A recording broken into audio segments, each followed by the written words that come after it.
Assalamualaikum warahmatullahi wabarakatuh. Perkenalkan, saya Desi Asfidatul Fitriah, NIM 211105010028, kelas Perbankan Syariah 1.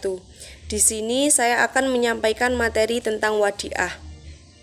Pengertian wadiah. Wadiah adalah titipan dari nasabah yang harus dijaga oleh pihak yang dititipkan dan wajib dikembalikan kapanpun pemiliknya ingin mengambil. Wadiah diambil dari prinsip fikih dalam Islam, yakni al-wadiah.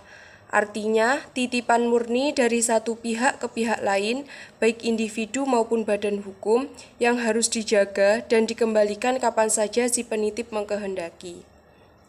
Wadiah secara bahasa berarti memberikan, yaitu memberikan harta untuk dijaganya dan pada penerimanya. Landasan syariah wadiah. Wadiah diterapkan dalam hukum perbankan syariah di Indonesia karena wadiah mempunyai landasan yang kuat, sehingga pelaksanaan wadiah itu harus sesuai dengan dalil-dalil sebagai berikut. 1. Al-Quran. Ulama fikih sependapat bahwa al-wadiah adalah salah satu akad dalam rangka tolong-menolong antara sesama manusia.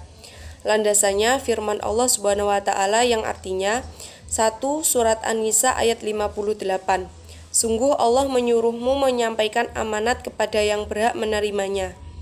Dan apabila kamu menetapkan hukum di antara manusia, hendaknya kamu menetapkannya dengan adil. Sungguh Allah sebaik-baik yang memberikan pengajaran kepadamu. Sungguh Allah Maha mendengar dan Maha melihat. Yang kedua, hadis. 1 Sabda Nabi SAW. Serahkanlah amanat kepada orang yang mempercayai kamu, dan janganlah kamu mengkhianati orang yang mengkhianati kamu.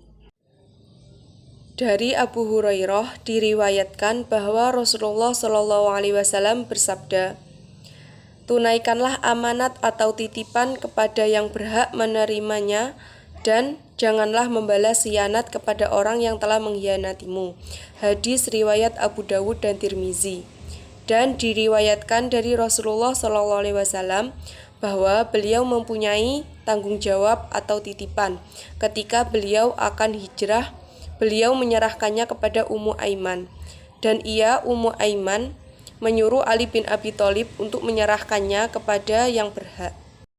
Rukun dan syarat wadiah. Menurut Syafi'iyah, wadiah memiliki 3 rukun, yaitu 1. Barang yang dititipkan. Syarat barang yang dititipkan adalah barang atau benda itu merupakan sesuatu yang dimiliki menurut syarat. Yang kedua, orang yang menitipkan dan yang menerima titipan.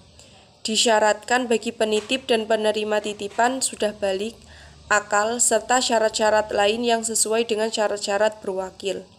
Yang ketiga, pernyataan serah terima. Disyaratkan pada ijab qabul ini dimengerti oleh kedua belah pihak, baik dengan jelas maupun samar.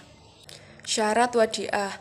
Menurut KHS pasal 371 menyebutkan syarat bagi para pihak yang melaksanakan wadiah harus paham tentang hukum. Sementara terkait dengan barang yang dititipkan pada pasal berikutnya, yaitu pasal 372, yaitu barang harus dapat dikuasai dan diserah terimakan. Selanjutnya, jenis-jenis wadiah. Dalam Islam, wadiah dibedakan menjadi 2 macam, yakni wadiah yad amanah dan wadiah yad damanah. Wadiah yad amanah adalah barang yang dititipkan sama sekali tidak boleh digunakan oleh pihak yang menerima titipan, sehingga dengan demikian pihak yang menerima titipan tidak bertanggung jawab terhadap risiko yang menimpa barang yang dititipkan. Penerima titipan hanya punya kewajiban mengembalikan barang yang dititipkan pada saat diminta oleh pihak yang menitipkan secara apa adanya. Yang kedua, wadiah yad damanah adalah titipan terhadap barang yang dapat dipergunakan atau dimanfaatkan oleh penerima titipan, sehingga pihak penerima titipan bertanggung jawab terhadap risiko yang menimpa barang sebagai akibat dari penggunaan atas suatu barang, seperti risiko kerusakan dan sebagainya. Wadiah dalam praktek perbankan syariah.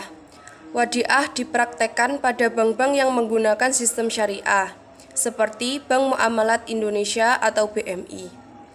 Konsep wadiah yang dikembangkan oleh BMI adalah wadiah yadamanah atau titipan dengan risiko ganti rugi. Dalam praktek perbankan syariah, wadiah yadamanah diaplikasikan menjadi dua jenis produk, yakni tabungan dan giro. Kaitannya dengan tabungan, bank syariah bertindak sebagai pihak yang dititipi dana atau barang yang disertai hak untuk menggunakan dan memanfaatkan dana atau barang tersebut. Sedangkan kaitannya dengan giro, yakni nasabah bertindak sebagai prinsip yang memberikan hak kepada bank syariah untuk menggunakan dan memanfaatkan uang sebagai pihak yang dititipi disertai hak untuk mengelola dana titipan dengan tanpa mempunyai kewajiban. Sekian materi yang dapat saya sampaikan. Mohon maaf apabila ada kesalahan atau kekurangan. Wassalamualaikum warahmatullahi wabarakatuh.